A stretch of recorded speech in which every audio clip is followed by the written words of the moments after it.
I am Jim Collison, and this is Gallup's Call to Coach, recorded on November 23rd, 2021.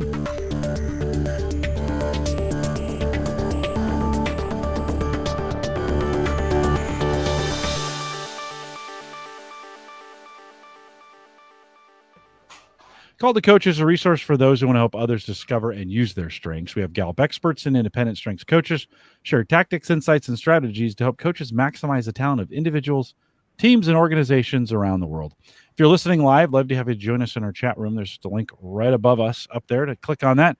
Jump in the chat. If you have questions after the fact, you can always send us an email, coaching@gallup.com. Don't forget to subscribe to Call to Coach on your favorite podcast app or right there on YouTube. There's actually a link below the Gallup logo. Well, that way you get notified of any new programs that are coming up. Dipanjan Deb is our host today. Didi, as we like to call him, is our market leader for Gallup and is located in our India office and is doing a great job in India. Didi, thanks for coming back. His top 5, let me read those really quick. Context, individualization, learner, strategic, and achiever. Didi, great to have you on Call to Coach. And we got a great guest. Welcome back. Thank you so much, Jim. And once again, it's great to be in the second edition of the Call to Coach for India with respect to the year 2021. And Jim, thanks a lot for taking time out. I know it's late over there in the US, but you have been the biggest ambassador for us globally. Never too late, Didi. We've got a great guest. I'll disappear, and why don't you introduce him? Thank you so much. It's a great pleasure for me to welcome Mr. Narinder Ahluwalia as our guest for the month of November. Mr. Ahluwalia is the Chief Solutions Architect, for Covalience, a software development company headquartered in Chicago in the US. Narendra, as he would like to be called, got certified from Gallup in 2016 and is currently playing the role of a coach and a mentor in his organization. He's also in charge of mental health for the employees of his company and is also playing the role of a brand ambassador for the company for partnerships with academic institutions. Now, during his journey as a Gallup coach within the organization, he has helped co-workers, business owners, teachers, social workers, professionals, church leaders, homemakers, and students understand the philosophy and be the better version of themselves. And more importantly, these individuals have reported benefits from becoming aware of a strengths-based life. We'll learn more about these as we talk to him during the show. A very warm welcome to you, Narendra, and your first thoughts on being a part of this Call to Coach. Hey, Dipanjan, or should I call you Didi? It's been a pleasure to be here on the show. My first thoughts, if you ask me, are that whenever I speak to most people here in India, not many know about CliftonStrengths and the amazing benefits that accrue to people and organizations who use this. So my agenda today is to share my life experiences and professional experiences so that I can reach out to those people who do not know much about this. They can benefit as well. Great. Why don't we start with your, a little bit about your journey post-certification, and also tell us a little bit about your top 5 strengths and how do you seen them manifest? I still remember that morning when we trooped into this room and at just close to the Delhi airport, we had this first day of the coaching program, the accelerated coaching program. And I was not sure what's coming, but by the end of those 5 days, I had seen a different world altogether. I had known about the filters that I always use and never realized I'm using them. It was an amazing start of my journey as a coach. Initially, as most of us do, instead of doing name it, claim it, and aim it, I was always doing name it, and name it, which meant that I was so obsessed with telling people about what their each talent theme meant that I kept on doing that. But soon this turned into great ideas that came out of it, how they can benefit from it, how they can meet their challenges, overcome problems, and stuff like that. Talking about my top 5, my first one is belief, and the second one is developer, followed by input, and then I have connectedness, and finally adaptability. So these are my top five. I can share some more information with you about how I view my top five and how they have changed me as a person. Sure.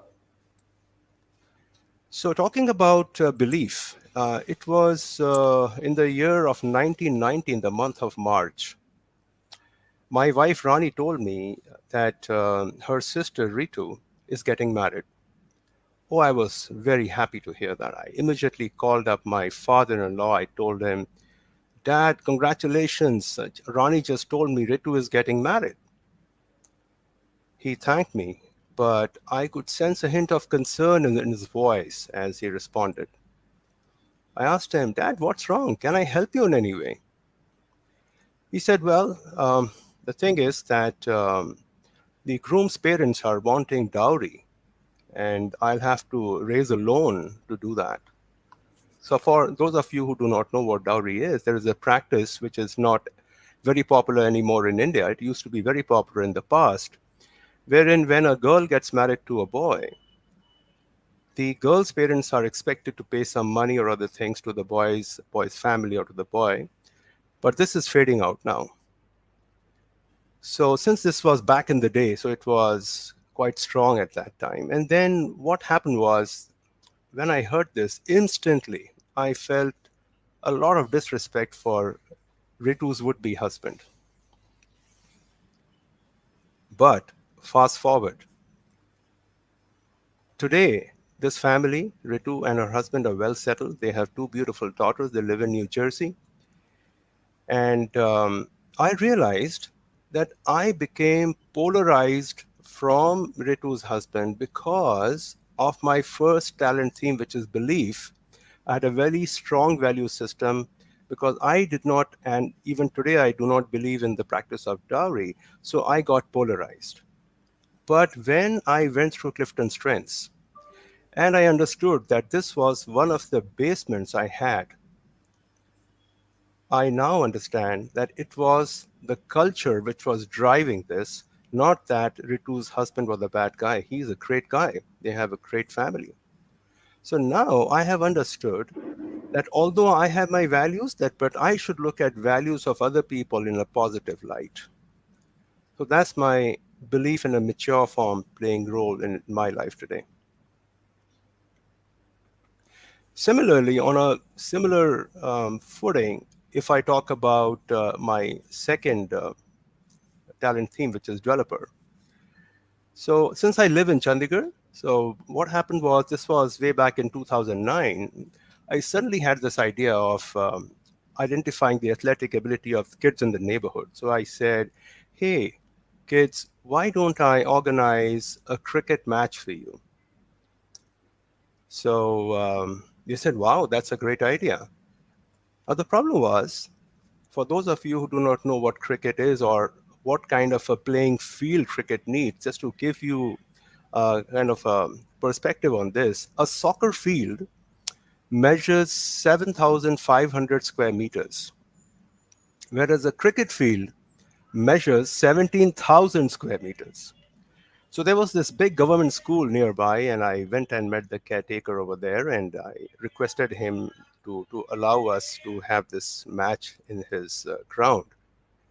He gave me a look as if I had lost my marbles. He said, no way, this is the government property. I will not allow any outsider to play here. And Didi, I remember till date, I used my salesman skills to the best ability to convince him successfully. We had the match. I bought the prize for the winning team, gave the prize, felt great about myself. The next day, in the morning, I was reading the newspaper. Suddenly, the bell rang. When I opened the door, I saw three of these boys from the losing team trying to convince me that the other team had cheated, so they don't deserve the prize. I felt very bad. I thought, my goodness, I had thought that by doing this, I'll be doing a great job, a great favor, a great service to my community, my neighborhood. And look, I have created misunderstanding. But CliftonStrengths helped me later on to know that due to my developer theme, I need to be very particular about who I'm helping, whether the person is deserving or not. I have to determine that first and not just go out helping anyone. That's what I So, learned from, so yeah, I will pause you for a second and ask you a follow-up question here. Now that you are aware yeah. of who you are, what your strengths are, what do you do naturally, what is your natural equilibrium position, what perhaps you shouldn't have done. Yeah. When you encounter such situations now, both in the professional space as well as in the personal space, are you able to preempt them and take necessary course of action before? That's a great question. I am usually able to preempt them when I'm not under pressure. But sometimes when I'm under pressure, I tend to go back to the default. Yeah. So that's a great observation, Didi, I must say. Sure.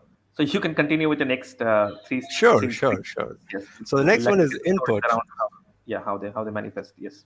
Yeah. So regarding input, Didi, 4th of November this month was Diwali.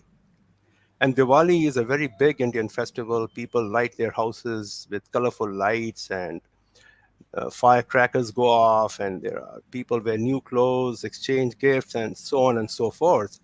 I was visiting a friend, and as I sat in the living room, I found her son, Anhav, a little grumpy. I said, Anhav, what's going on? This is Diwali, man. Why are you grumpy? It's time to be joyous.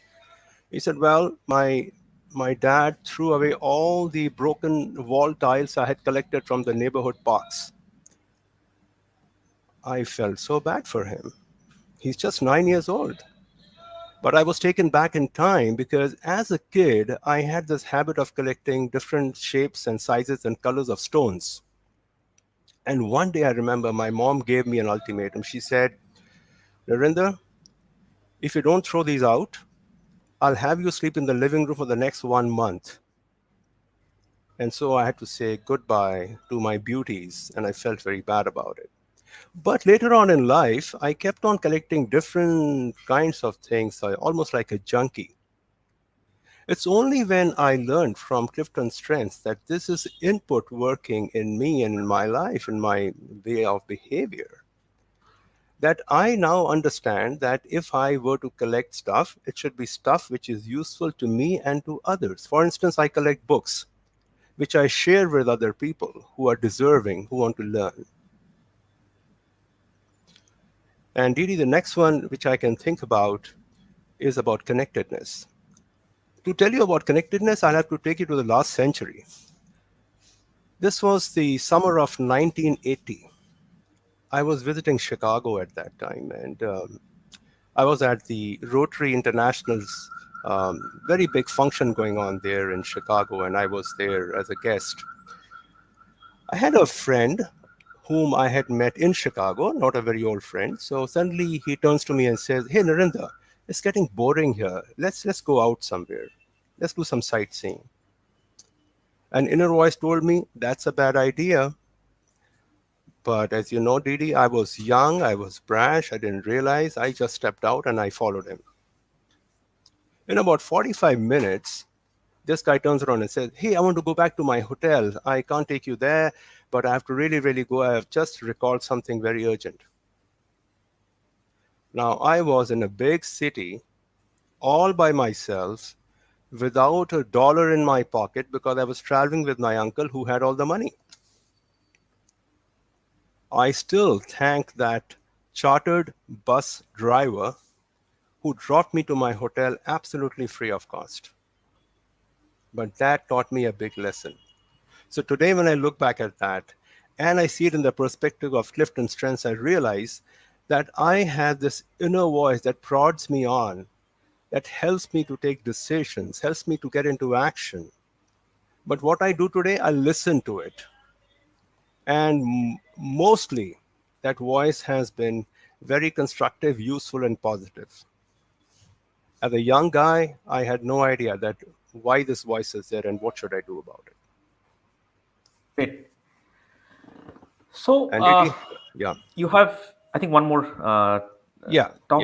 Yeah, you have the last one too. Yeah, yeah, sure. The last top five that I have is adaptability. In 2019, my wife Rani and I, we were visiting Canada. We were in the city of Edmonton. and it was late October, and it was very, very cold. It had snowed all night. Early morning, we got together. We were staying with an elderly couple, Dan and Melody. I asked Dan, I said, Dan, is it okay for me to go out for a run? So Dan said, not a good idea. If you really have to run, go to the gym around the block and use the treadmill. And remember to take your phone with you. You might need it. Now, I had a very short span of attention, so I was very excited. I just finished my coffee and I stepped out into the chilly Edmonton snowy morning. I completely forgot to take my mobile. I even forgot to note down the house number of my host. Long story short, it took me 3 hours to return back to that house because I had no clue. All the houses looked very similar. I had no clue where Dan's house is. And I still can't forget the look on my wife's face when I came in. She had a very vivid imagination. She said later on that when you didn't show up for a long time, I thought you had been run over by one of those big Canadian trucks. So, but now I realize that I am able to focus much more thanks to CliftonStrengths, which has helped me understand that this is something I need to improve upon, and I have done that successfully. My attention span is much better now, able to register things better and take immediate action. So, Didi, those were my top 5 and how they played their role in my life. Thank you so much, Narendra, because this gives us a very beautiful start to the discussion, because you've brought in historical context about how things were and how things are now, as you view them through the lens of strengths, and how the change has happened, right? So it gives people who are listening and who will be listening to this in the future a perspective of what the strengths finder does to your perception of things in life. Now, as a follow up to that question, I just want to ask you one um, pertinent question before we go down to the nitty gritties of certain things that you have observed within your company. Things have changed. Uh, during your journey as a Gallup coach, you've helped many people, and I think you've also mentioned that these individuals have reported benefits from becoming more aware, right? So once you got certified and went back to your workspace, for someone who comes from the business side of things, what were the things that you did in the organization? I remember that you had started implementing through certain assessments and codes and all those things, but this is kind of a culture change, right? And I remember you sending us this beautiful note around some of the changes that you saw that happened in the organization some months back. We will definitely talk about it, but before we go deeper into that, my question is that what were the first things that you did to ensure that the benefits of this movement can can be seen within the organization first, within a small space, and then of course dissipating to a larger spectrum of people? That's a great question, and that deserves a very specified answer. Let me tell you this. When I finished my coaching training, so to say, I first looked within as to how can I change myself? How can I overcome certain habits or behavior patterns and understand my filters? How do I relate with other people, whether in my office or at home or friends and all of that?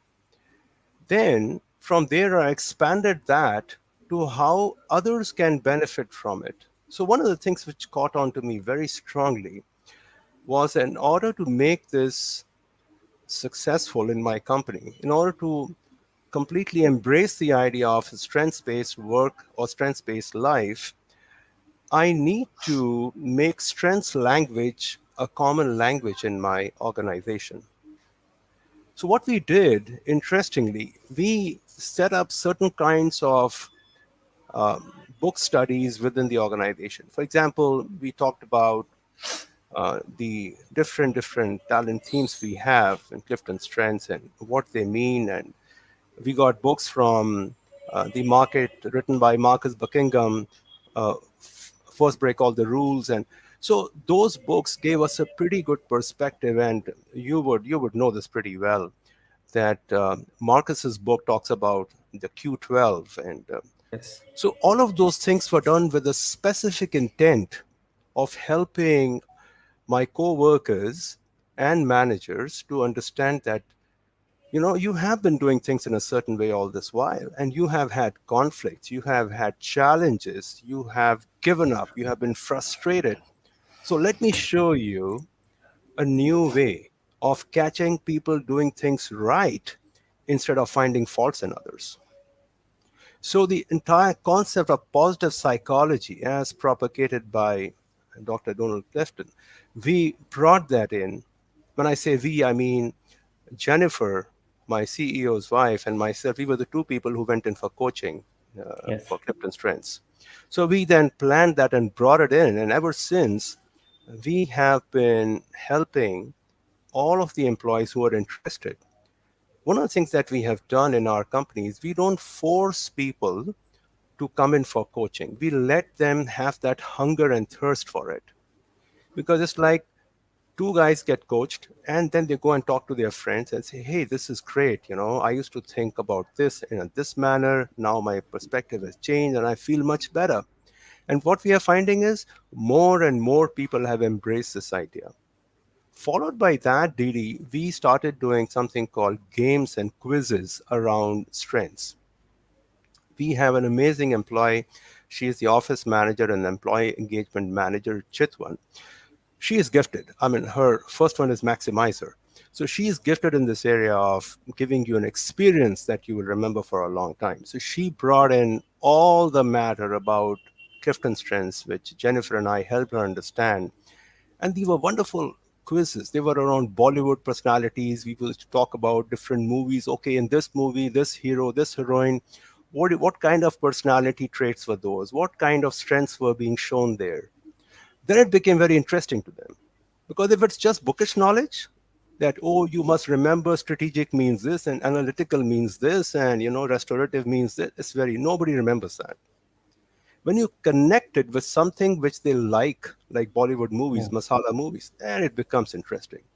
So one of the reasons why it got really accelerated and we saw the benefits coming through is because we connected it with the everyday life events. So that's what we did in a nutshell.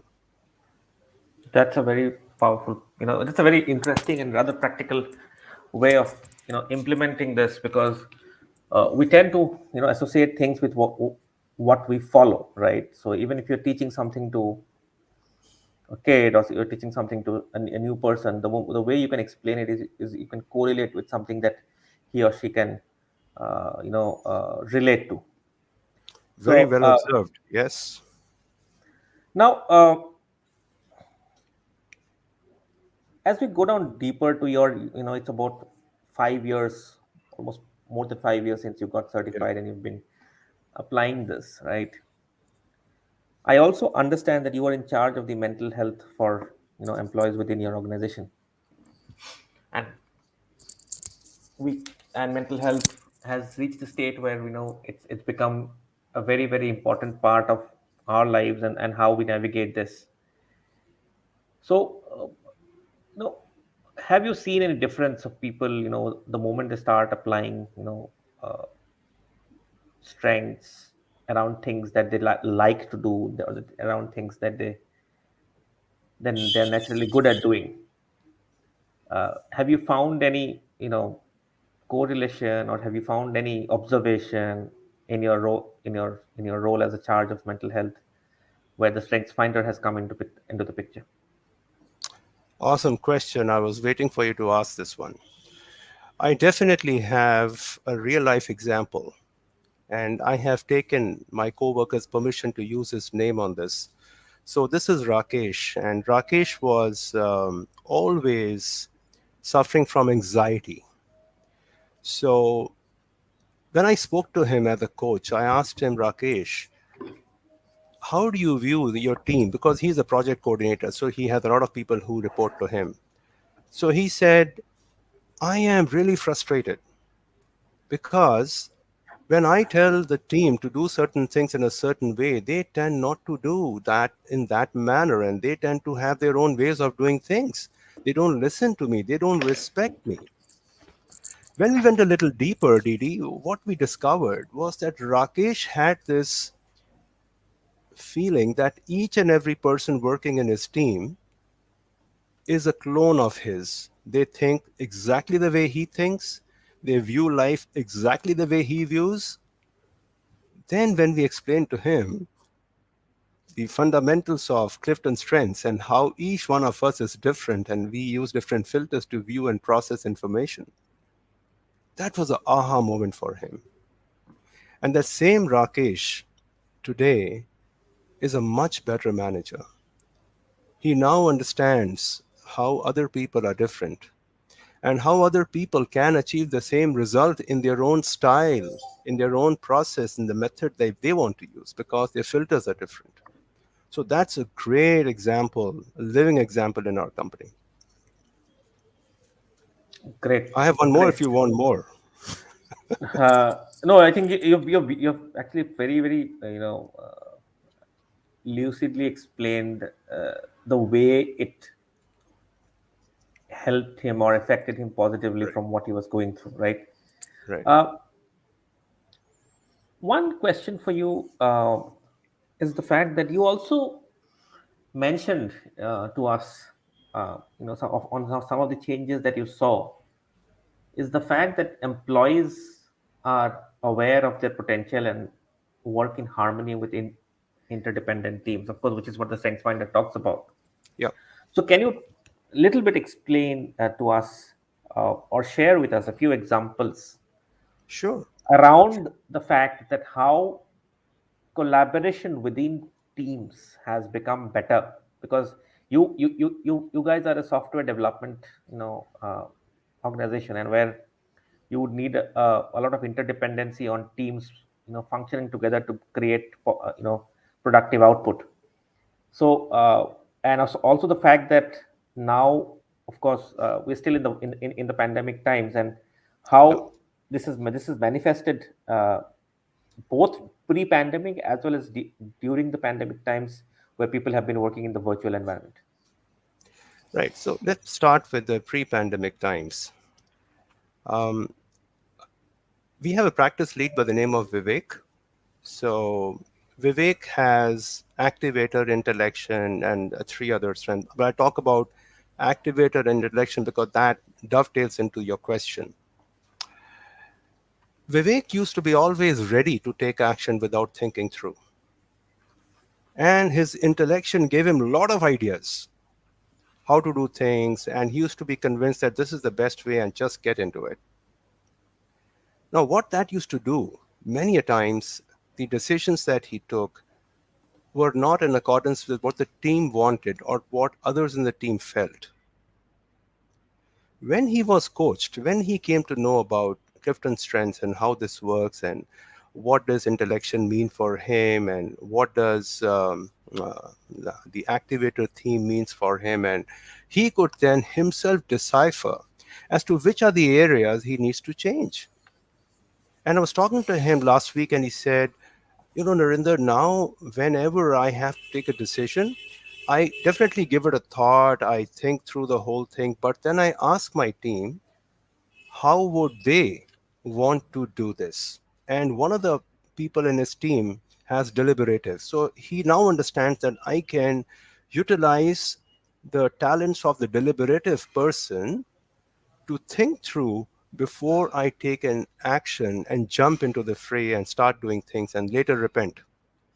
So that has been a great example of collaboration and a great example of an interdependent team. Lovely. Now, when we go back to collaboration and teams, we also see that sometimes uh, knowingly, unknowingly, many times unknowingly, conflicts happen, right? So, for example, if suppose I have high activator and suppose you have very high deliberative, you would take your time before responding to an email. But because I have high activator and I'm not aware that you have high deliberative, so if you're not responding to an email, I will think that why are you ignoring me? And this is kind of becoming an unintentional conflict because I don't Yeah. know that you who you are. So, have you seen conflicts get reduced a little bit, or any observation in the changes that you've seen on conflicts when people are starting, viewing things through the lens of strengths? Absolutely. This takes me to our lead system architect, Gagan. And Gagan has self assurance. He was confessing, he said, right from his college days, he did not have many friends because with self assurance, and he's very strong in that area, it was his attitude was my way or highway. So as a result, he lost many friends. When he came to work with us, and he's in a pretty senior position, and about 8, 9 people report to him. So he used to always dictate to the team what should be done and how, because he felt whatever his views are the only ones which are correct. Everything else is not right. And this created a lot of conflict. People were really, really troubled by that. And we had these conversations around this conflicts as to how do we resolve this until Gagan came in for coaching. Like I told you in the beginning, Didi, we never force anyone to come in for coaching. We let them realize it's required. The day Gagan came in for coaching and he sat down opposite me and we started talking about this, by the third session, Gagan could figure out where the problem is. He said, Narendra, I realized it's the talents of my self assurance, the basements of self assurance, which is causing all this problem. So I need to understand this and I need to back off.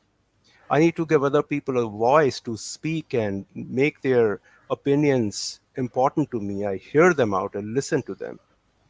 So with some effort and some coaching and asking some questions to Gagan, he was able to devise a way that whenever they have had those team meetings and discussions, he would actually let other people speak and listen to them. The same Gagan is a very popular supervisor in our company now. Very, very powerful, example that you've shared. Before I go on to, my next set of questions, I just want to bring in Jim, if he has, any questions from the first set of, discussions we have had. And I must thank Narendra for sharing some very, very powerful stories, because stories are a very powerful medium to express uh, you know, uh, the concept that we learn. Jim, Yeah. your Yeah. thoughts? Thanks for having me back in. Narinder, I wanted to ask you, we've been doing Call to Coach in India for 6, 7 years now. Have you, and especially as we think about the last couple years of the pandemic, what kind of changes have you seen generally in the workplace in India as far as the acceptance of strengths, this idea of focusing on what you're best on and minimizing your weaknesses? Has there been any significant changes overall culturally in the workplace in India? That's a wonderful question, Jim. And as you would probably know, India, like any other Asian culture, is a very relational culture. Mm-hmm. So, working from home, working virtually is something very difficult to wrap your head around. In India, people believe in meeting across the tables and in parties and functions and houses. People visit each other. So, when pandemic hit and we were forced to close our office, one of the first things our management took a decision on was that to give the opportunity or the option to the employees that if they would like to work from home, they can. But this is in the beginning of the pandemic. Mm-hmm. And if they still want to come to the office, we will create a situation which is free from all hazards and they can come and work there. But soon this became, the COVID became so strong that we had to completely close down. Mm-hmm. When that happened, we had orientation. We usually have orientation twice a year. In that orientation, we were able to bring in especially the newcomers, because the old employees knew about us, how we work, our culture, and everything. And we were able to explain to them about what CliftonStrengths is. I remember our CliftonStrengths session was the most loved session because the orientation is called something like GPS. It talks about your passions and what you like, what are your value systems. It talks about all of that. But the CliftonStrengths portion was very, very effective. So what we realized is that when people came to know from their reports that what are the strengths they possess innately, that helped them understand, and we made breakout rooms for them to discuss with each other that how can they work in a collaborative way although they are not meeting each other. Mm-hmm. So we let them lead the way instead of we dictating to them that these are three things you should do and these four things you should not do. Because CliftonStrengths has this amazing ability. If somebody is able to break it down to a simple day-to-day living experience, people get it. They don't have to really think through a lot as if it's a rocket science. I really, really love the way CliftonStrengths goes about explaining how we should live life and do stuff. Mm. No, I like that. I found during the pandemic, I started connecting with people one on one more, and I really enjoyed it. It was one of those moments for me. I have high woo, but I also have high relator, and it played it that played into that, and it taught me that I could continue to do the one on one conversations and be very effective. I also have regular scheduled calls during the week. That's the same person every week. Monday morning, I get a call from a friend, catch up on the weekend. What do you got ahead for the week? Right? It helps kind of build that. Kind of helps build that. Have you found? You mentioned onboarding, and you also mentioned. Let me rephrase this. Right. You mentioned, I want to mention well-being. And what have you learned as we think about employees with their strengths and their well-being during this time of pressure? You said in the beginning, well, yeah, my strengths are great when I'm not under pressure, but when I get under pressure, I kind of revert back, right? And I think we all kind of do that. Well-being and wellness in the area that you're working on, what's put under pressure. What have you learned about well-being and strengths in your organization, and how are you pushing that forward? Yeah, I would first like to take a cue from what you just said, and that's a wonderful observation, the one on one stuff that you mentioned. So it just came to my mind that we at Covalience did a very similar thing. Apart from all other orientations and all of those, we made a schedule of meeting each and every employee at a specific day, maybe once in 15 days. We used to do a call, and that was really helpful. Now, talking about how the strengths played a part and when people were under pressure. Now, obviously, everybody has different filters, and they are not able to think the way their partner or their coworker thinks. But the good thing is, I'm so glad that we were equipped with this armor of CliftonStrengths.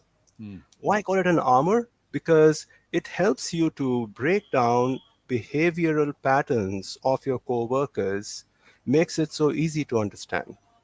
I'm not saying that we put labels on people, but we get to know, okay, this person would like to be addressed, would like to be approached in this way because that is the way he thinks. And like Didi just mentioned a great example, he said somebody with a high activator will send an email and somebody who's a deliberative maybe would not respond for a long time. But if you understand that, because this armor of CliftonStrengths is with us, we got emotionally and morally protected against anyone blowing the fuse. mm, That was a huge, huge upside for us. I really cannot thank CliftonStrengths enough for giving us that amazing armor. mm.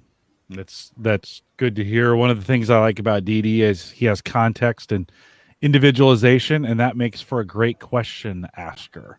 So, DD, I'm going to pass it back to you, and I know you got a few more questions to Yes, I ask. do, and I was listening to both of you. And I think you brought a very important point around well-being because uh, the importance of well-being has manifested more in these pandemic times, both physical well-being as well as the mental side of things. Uh, uh, Narendra, one uh, one of the things that you also mentioned to us, for you saw an increase in employee engagement, and of course we at Gallup closely work around the integration of employee engagement with strengths. And but you also mentioned something that uh, actually is now a Gallup product. I'm using the word product a little uh, kind of loosely, but I'm just mentioning because this is something that we have worked significantly in our research to create solutions for our clients. You mentioned to us that managers are no more micromanagers, but they come across with a coach mentality. And one of the things that we observed in our research is that we're trying what people want is not their managers to not be a boss, but be a coach. And we've created programs around it, which is called transitioning from a boss to coach. So, can you share a little light on how things have changed around this? Because I'm sure there will be a lot of managers within your organizations who are, of course, not certified from Yeah. Gallup, but they are uh, playing the role of a coach or having playing the role of a mentor. Yeah, I would take you back to that answer I gave you when you talked about what did I do after becoming a coach. So, like I said, one of the things we did, we made the strengths language a common language across the whole company. Now, initially, it was a bit strange and a bit new ideas, very fresh to most managers. We started by becoming models for them. When we started interacting with managers, we used to make sure that we understand what their strengths are. And then when they came in for discussions, we used to talk to them and we used to point at their talents and appreciate them because of those things. And they felt really great. And they were actually quite amazed at how did we come to know such intimate details of how they think and behave. That's when we pointed at CliftonStrengths that, you know what, the way you are liking this, would you not like the same feeling to be given to your reportee, a person who's in your team? So gradually we found that people saw a lot of sense because we modeled it first. At Covalience, we believe in modeling behaviors than just teaching theory. That really helps a lot. And because of that, most of our managers have become good at asking questions like a coach. And there was a time I remember for a few weeks, we made it a point that in every meeting that we are in, we will ask questions. If somebody asks us a question, we will first ask questions back to that person instead of giving an answer straight away so that we can process that information. So that was really, really helpful, Didi, if that And when answers your you, question. yes, it does answer my question. And there's a follow up to this is when Hmm. you come to the topic of asking questions. Yep. Many a times the problem in meetings is that people are not listeners or they don't want to listen. Have you seen any change in that? Yeah, that has been a struggle, I would say, honestly. Not that we have completely overcome it, but we are at a better place than where we were before we imbibed the entire culture of CliftonStrengths. So before that, what used to happen, like you rightly said, people were very impatient. They were wanting to speak before the other person completed his or her sentence. So during this orientations, we had stuff like role plays in which we help people understand. And above all of that, the management or the leadership of Covalience models this behavior with all the managers that they come across. So modeling that behavior has definitely helped. But to be very candid with you, Didi, I'm not saying that everyone has become a great listener, but we are at a much better place. There's much improvement, and which is evident from the numbers I shared with you, and I can tell you where those numbers come from. Yes, because I just thought, because listening is something which is universally kind of something that we don't want to do unless, of course, you are more, aware of things as a person, because that's a problem that is prevalent everywhere, right? Because usually what happens is uh, it becomes more lecturing than listening, because you Hmm. solve a lot of problems by listening properly, right? Sure, sure, sure. So I'll divert a little bit from the corporate space and come Okay. to uh, something that you have also mentioned, that you have helped people beyond the corporate space. And also, in fact, I would also want to hear from you around your role as a partner in the industry academia partnerships. Where Hmm. have you been able to dissipate the message to the students who eventually become corporate citizens, around Right. how do they benefit from knowing themselves, right? There are a lot of, I always believe that the strengths finder is most powerful with students, because as a student, if you really know who you are, what are the things that naturally comes to you, a lot of things Mm. in life becomes much more scientific, that what I don't need to do, right?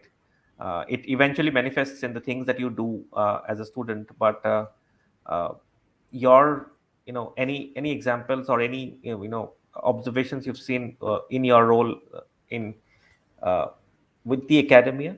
And second is, how have you seen other facets of non-corporate life Right. get affected through the strengths finder?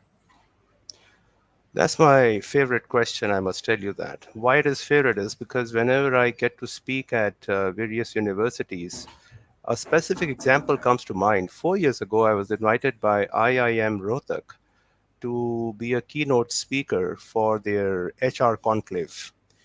So as I was talking about it, I had a number of IIM students and professors who were listening to me. So I actually explained to them the entire concept of Clifton Strengths.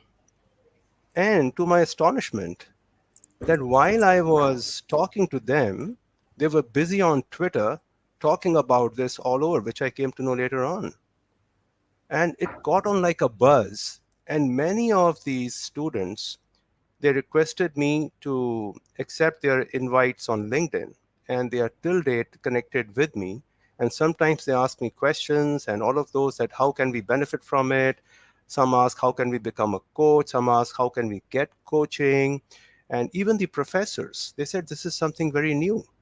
I ended up doing a workshop over there just to explain to them the entire concept. It was a 4 hour workshop explaining Clifton Strengths as best as I could. They referred me then to a very old school in Mumbai. It's called the Christchurch School. They had the same thing. So it was kind of a domino effect. It happened in different places. And being a brand ambassador facing academia gives me the unique advantage of reaching out to these impressionable minds with the concept and ideas of Clifton Strengths for sure. In addition to that, since you asked me about other areas where I've coached or shared this, yes, this is a huge orphanage in the city of Pune. It's called the PRMM, Pandita Ramabai Mukti Mission, very famous orphanage. It has about more than 2,000 inmates there. So the social workers who are responsible to take care of the inmates, they were part of my workshop, followed by one-to-one coaching. And they reported a huge difference in their attitude, not only towards the kids, but also towards their co-workers.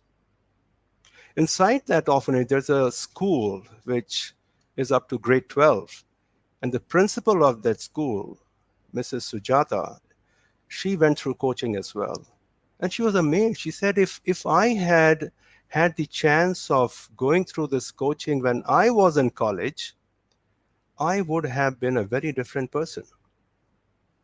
I would have had a much better relationship with my co-workers. And because I was talking to her co-workers also, teachers who used to report to her, so a couple of them, because obviously when we talk about coaching, we say everything is confidential. So I will not give any names here, but they definitely said that we are not very comfortable with the style of functioning of the principal. But after the coaching, all of them said it's a day and night difference.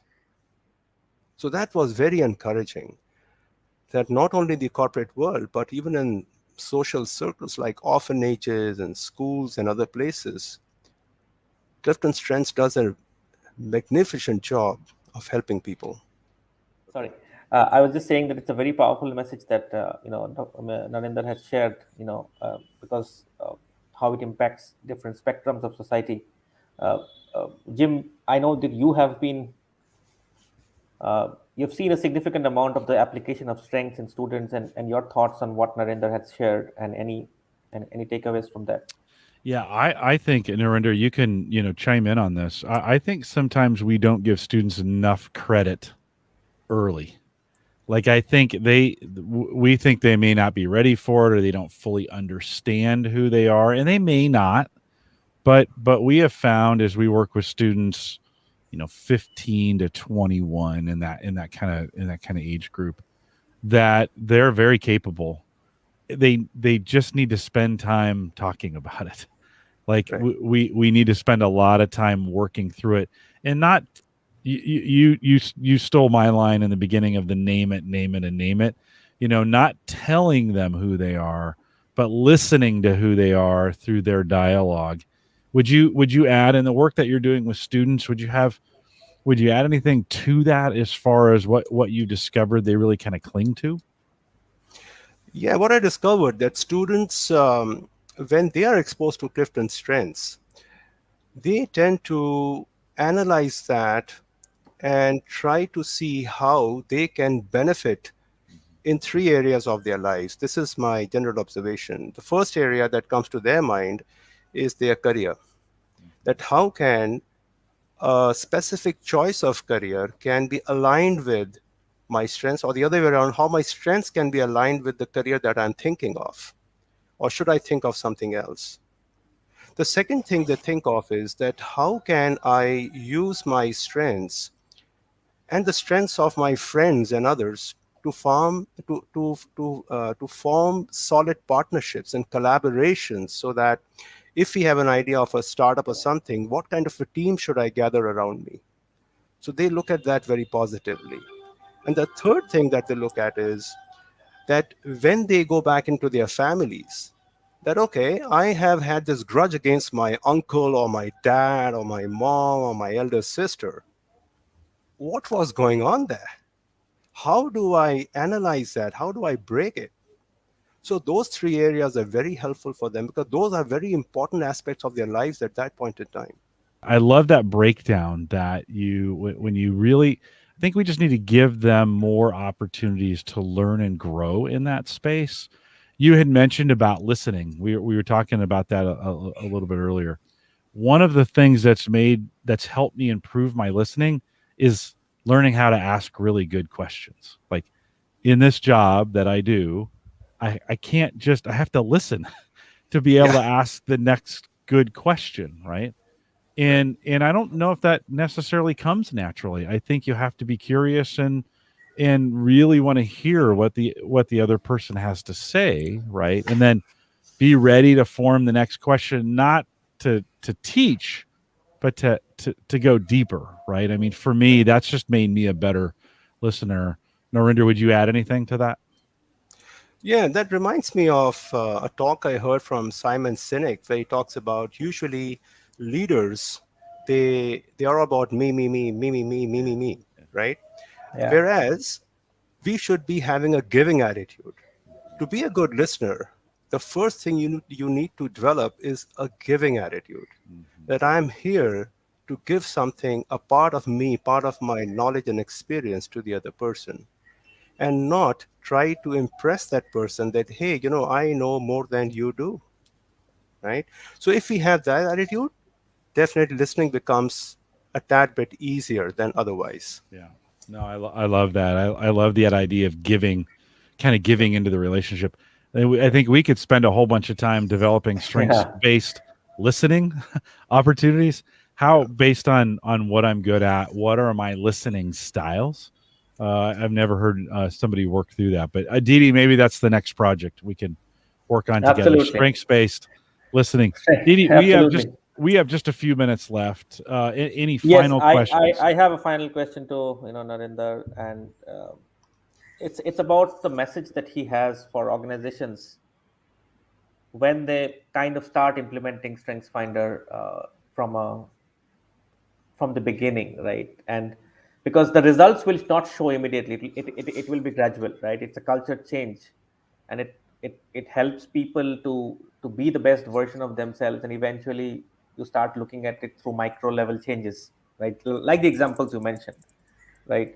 So, what is your message to organizations who want to implement it, and what is the right way you feel they should go about in implementing it? Didi, I love that thing that you mentioned in between in your question where you said it's a cultural change. Definitely. So every industry, every company, every business has a culture. And I cannot comment upon the US, but from India, it's a top driven culture. When I say top driven, it's driven by the CEO or the founder or the president of the company. Not that I agree with that kind of an approach, I'm just stating a fact. Now, what I've noticed in my journey as a coach, talking to other companies and leaders in other companies, whenever I have shared with them, they love the idea. But the inertia comes because they think it's an uphill task to change everything. Because now you're talking about not only bringing in a change about how you view things, but you're also talking about being vulnerable. And that's a difficult one. Because when you are in that stuffy suit as a CEO or whatever, it takes a lot of courage to be vulnerable. And that becomes a big problem. But otherwise, yeah, in one on one talks, maybe on flights, in hotels, in meetings, in conclaves, they all agree, yeah, this is a great idea.